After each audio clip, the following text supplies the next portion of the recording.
இங்க ரட்சிப்புக்காக, விடுதலைக்காக வர வேண்டும். அந்த விடுதலை எந்த நாமத்தில்? ஏன்னா அவரே சொன்னார். யாரு? நீ சொல்றியே பரிசுத்த வேதாகமம். அந்த வேதாகமத்தில் லூக்காவுடைய புஸ்தகம் 24வது அதிகாரம் 47வது வசனத்தை வாசிக்கிற போது மனுஷகுமாரனாகிய அவர் சொல்றார், அன்றியும் மனம் திரும்புதலும் பாவ மன்னிப்பும் எருசலேம் தொடங்கிய சகல தேசத்தாருக்கும் அவருடைய நாமத்தினாலே பிரசங்கிக்கப்படவும் வேண்டியது. கேட்கிற இந்த கேள்விக்கு மட்டும் பதில் சொல்லிருங்க.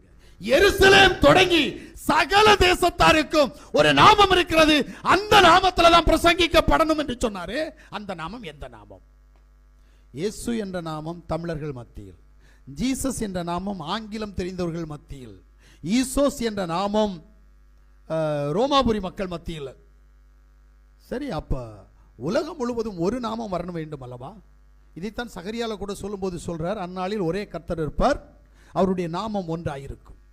அந்த ஒரே நாமம் எது? அந்த நாமத்தில் தான் ரட்சிப்பு, அந்த நாமத்தில் தான் பாவ மன்னிப்பு, அந்த நாமத்தில் தான் மறுரூபம், அந்த நாமத்தில் தான் எடுத்துக்கொள்ளப்படுதல். அது எங்கே?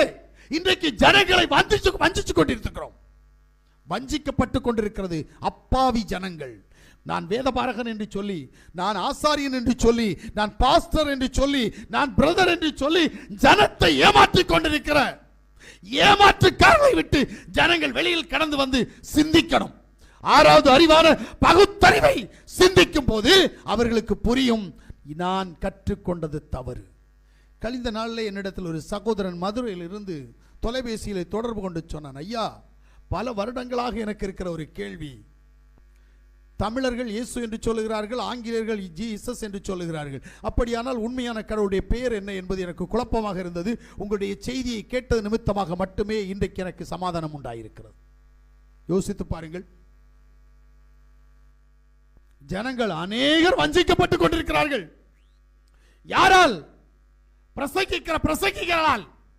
உண்மையான நாமம், தேவனுடைய நாமம் இன்னதென்று அறிந்து பாவ மன்னிப்புக்குரிய அந்த ரகசியத்தை சொல்லிக் கொடுக்காமல் மக்களை ஏமாற்றி காணிக்கைக்காகவும் தசபாகத்துக்காகவும் மக்களை வஞ்சித்துக் கொண்டிருக்கிறார்கள்.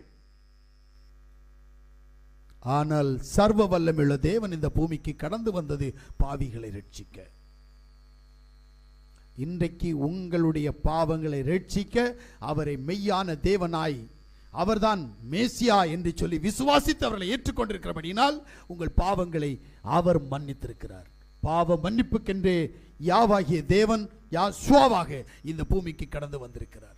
அல்லேலூயா. இந்த யாசுவாவாகிய தேவன் வேதம் சொல்லுகிறது பாவிகளை ரட்சிக்க கடந்து